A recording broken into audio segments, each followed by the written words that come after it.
देखिए, मैंने अभी माननीय सर्वोच्च न्यायालय का पूरा आदेश नहीं पढ़ा। मैं उसको स्टडी करूंगा और मेरे आज भी याद है कि मैं लगातार लाइब्रेरी जाता हूं कॉन्स्टिट्यूशनल असेंबली की जो डिबेट्स हैं, जब ये रिजर्वेशन पैटर्न आया उसको स्टडी करने के लिए आज भी मुझे उस पर जाना पड़ेगा। बहुत इंपॉर्टेंट है क्योंकि डॉक्टर बाबा साहब अम्बेडकर के जो है बहुत सारे जो हैं बातें चर्चा उन्होंने जो है उनके कोर्ट्स को उसमें यूज किया है। लेकिन बड़ी बात यह है कि एक पॉलिसी हमने अंग्रेजों के समय से सुनी थी, डिवाइड एंड रूल।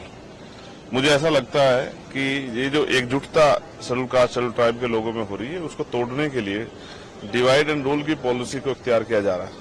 अभी मुझे इसमें यह भी जानकारी करनी है कि माननीय सर्वोच्च न्यायालय में जिन जजों ने ये ऑर्डर किया है उसमें से SC/ST के कितने, ये बहुत इंपॉर्टेंट है। अगर आप वर्गीकरण करना ही चाहते हैं तो मैं चाहता हूं कि सर्वोच्च न्यायालय से इसकी शुरुआत होनी चाहिए।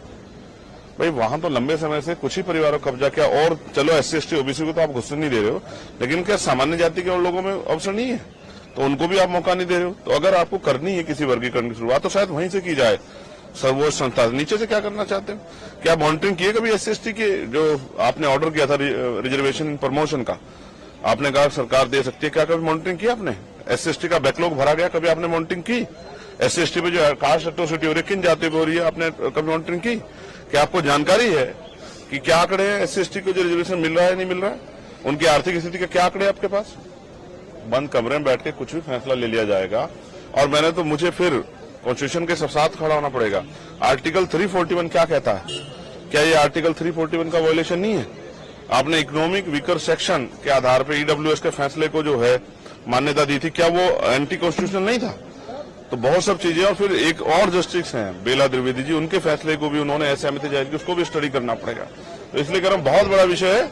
अगर कोई हमें बांटने का प्रयास करेगा किसी गलत मंशा से, अगर वास्तविकता में नीचे जो लोग हैं उनको उठाना चाहते हो तो जो जितना NFS करके संविदा लेटरल एंट्री और तमाम तरह से ठेकेदारी करके जो SC/ST की नौकरियों खाया जा रहा है उस पर क्यों नहीं आप स्टैंड लेते? तो ये बहुत कुछ है इसमें देखने के लिए। अब इसको देखेंगे और फिर प्रेस करके प्रेस क्लब में अपनी पूरी बात विस्तार रखें, क्योंकि ये बड़े समुदाय का मामला है, ये मेरे व्यक्तिगत का मामला नहीं है।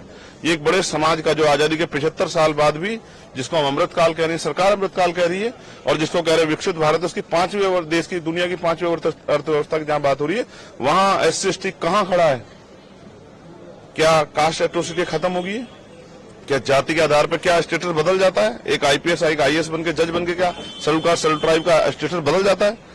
तो इन फैसलों के पीछे अगर कोई गलत मंशा नहीं है और वास्तविकता में इनको ऊपर उठाने का, तो इसको पहले स्टडी करना पड़ेगा। और फिर क्योंकि हम कोर्ट में नहीं थे, मैं ये भी देखूंगा कि इसको अपोज करने वाले, इस फैसले में SC/ST का पक्ष रखने वाले कितने वकील थे और वो कौन सी जातियों के थे, और SC/ST के विरोध में खड़े होने वाले कौन से वकील थे, वो किन जातियों के थे, कि सबके चेहरे भी उजागर होने चाहिए कि कौन हमें बांटना चाहता है, वो कौन सी पार्टी जुड़े हुए लोग हैं। सब चीजों पर हम लोग जो है बिंदुवार इसकी जानकारी हासिल करेंगे और फिर प्रेस क्लब में मीडिया को बुला के अपनी बात को रखें, क्योंकि बहुत बड़े समुदाय का फैसला है, मिनटों में नहीं हो सकता।